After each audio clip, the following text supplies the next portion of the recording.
ఒక నది తన కథను తానే పాడుకుంటే ఎలా ఉంటుంది? ముఖ్యంగా ఒకప్పుడు జీవనదిగా ఉండి ఇప్పుడు జ్ఞాపకంగా మిగిలిపోయిన నది అయితే.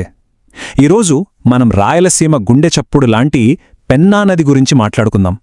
ఇది కేవలం ఒక కవిత కాదు, కనుమరుగైన ఒక నది ఆత్మఘోష. పదండి ఆ గానంలోకి ప్రయాణిద్దాం. చూడండి, కవి ఎంత అద్భుతంగా ఈ గీతాన్ని మొదలుపెట్టారో. ఇది ఒకరిద్దరి పాట కాదట, కోటి గొంతులు, కోటి గుండెలు ఏకమై పాడుతున్న పాటట. అంటే ఇది ఆ ప్రాంత ప్రజలందరి సమష్టి గొంతుక అని మొదటి పంక్తిలోనే మనకు స్పష్టం చేసేశారు. సరే, ఈ పాటలో మనకు రెండు కోణాలు కనిపిస్తాయి. ఒకటి రాయలసీమ సహజ సౌందర్యం, రెండోది గుండెల్ని పిండేసే విషాదం. ఈ రెండూ పెన్నా నదితో ఎలా ముడిపడి ఉన్నాయో ఇప్పుడు చూద్దాం. ఇంతకీ కిన్నెర అంటే ఏంటి? అది వీణలాంటి ఒక తీగవాయిద్యం. ఆ కోటి గొంతులు కిన్నెరను మీటుతున్నాయనడంలో అర్థం ప్రతి ఒక్కరి స్వరం ఈ పాటలో ఒక శ్రావ్యమైన రాగాన్ని పలుకుతోందని. పిన్నెర రాగాన్నిస్తే మరి కంజరా? అది లయని ఇస్తుంది. అది కూడా ఎలా? కొట్టుకుంటున్న గుండె చప్పుడులా, ఆ ప్రాంత ప్రజలందరి గుండె స్పందనలా ఈ పాటకు ప్రాణం పోస్తోంది. ఇంతటి శక్తివంతమైన భావాన్ని, ఇంత గొప్ప సంగీతాన్ని అక్షరాల్లోకి తీసుకొచ్చిన ఆ కవి ఎవరో ఇప్పుడు ఆయన గురించి కాస్త తెలుసుకుందాం. ఆయనే విద్వాన్ విశ్వం గారు. ఆయన రాయలసీమ మట్టిలోనే పుట్టారు. అందుకేనేమో ఆయన కవిత్వంలో ఆ నేలమీద అంత ప్రేమ, అంత ఆవేదన కనిపిస్తుంది. ఆయన మాటలు కేవలం అక్షరాలు కావు, అవి ఆ భూమి ఆత్మ నుండి వచ్చినవి. ఇప్పుడు కవి మనల్ని ఒక అన్వేషణకు తీసుకువెళ్తున్నారు. అక్కడ ఉండాల్సిన ఒక నది కోసం వెతుకులాటిది. మరి ఆయనకేం కనిపించింది చూద్దాం. కవి చాలా ఆశతో, ఆతృతతో వెతుకుతూ ఈ ప్రశ్న వేస్తారు. పెన్నా నదికి మరో పేరే పినాకిని. ఆ నదిని చూడాలనే ఉత్సాహంతో ఆయన ఎదురుచూస్తున్నారు. కాని వచ్చిన సమాధానం నిజంగా దిగ్భ్రాంతికరం. ఆయనకు కనిపించిన ఆ నది కేవలం బీడువారిన ఇసుకతో నిండిన ఒక విశాలమైన ప్రదేశం అంతే. ఆ క్షణంలో ఆయన ఆశలన్నీ అడియాసలయ్యాయి. కవిలో నిరాశ, నమ్మశక్యం కాంతనం ఇక్కడ మనకు స్పష్టంగా తెలుస్తోంది. కనీసం ఒక్క చిన్న ఆనవాలైనా దొరుకుతుందేమోనని ఆయన వెతుకులాట మరింత తీవ్రమవుతుంది.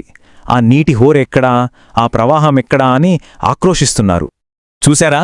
ఒకవైపు గలగలా పారే నది గురించిన ఊహ, మరోవైపు కఠోరమైన వాస్తవం. ఈ రెండింటి మధ్య ఉన్న తేడా ఎంత పెద్దదో, ఆ నష్టం ఎంత తీవ్రమైనదో ఇక్కడ మనకు అర్థమవుతుంది. సరే, ఆశలన్నీ ఆవిరైపోయాక కవి తనతో ఉన్నవాళ్లతో ఏం చెప్పారో చూద్దాం. అది మామూలు మాట కాదు, గుండెకోతతో కూడిన ఒక హెచ్చరిక. విన్నారా? ఈ మాటల్లో ఎంత బాధ ఉందో! తమ్ముడు అనే పిలుపులో ఆత్మీయత, చెప్పలేని వేదన రెండూ ఉన్నాయి. జాగ్రత్తగా నడు, లేకపోతే ఈ దృశ్యం చూసి నీ గుండె బద్దలవుతుంది అని హెచ్చరిస్తున్నారు. ఇక్కడ నిజంగా ఆశ్చర్యపరిచే విషయం ఒకటుంది. కుండపోతగా వర్షం కురిసినా సరే కేవలం 10 రోజుల్లోనే నదిలో నీటి జాడ కూడా కనిపించకుండా పోతోందట. మరి ఆ నీరంతా ఎక్కడికి పోతోంది? దానికి కవి ఒక అద్భుతమైన పదాన్ని వాడారు, బొక్కసము, అంటే ఖజానా. ఆ ఇసుక ఒక పేరాశగల ఖజానాలాగా నీటినంతా తనలోనే దాచేసుకుని భూమి కింద బంధించి వేస్తోందట. అందుకే నది పైకి కనిపించకుండా నిశ్శబ్దంగా నిద్రపోతోంది. నది భౌతికంగా కనిపించకపోవచ్చు, కాని దాని జ్ఞాపకం మాత్రం ప్రజల మనసుల్లో ఎంతో పవిత్రంగా నిలిచిపోయింది. ఆ జ్ఞాపకం ఎంత శక్తివంతమైనదో ఇప్పుడు చూద్దాం.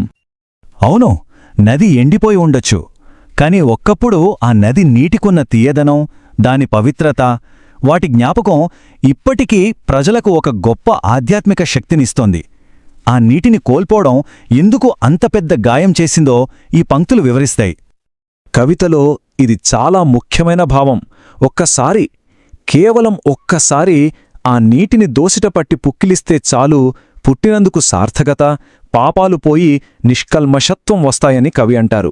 చూడండి, ఆ నీటికి ఎంత గొప్పదనాన్ని ఆపాదించారు. అంటే ఆ ఒక్క దోసెడు నీరు జీవితానికి ఒక అర్థాన్నిస్తుంది, పాపరహిత స్థితినిస్తుంది. అంతెందుకు, అది ఒక తల్లి దీవెనతో సమానం.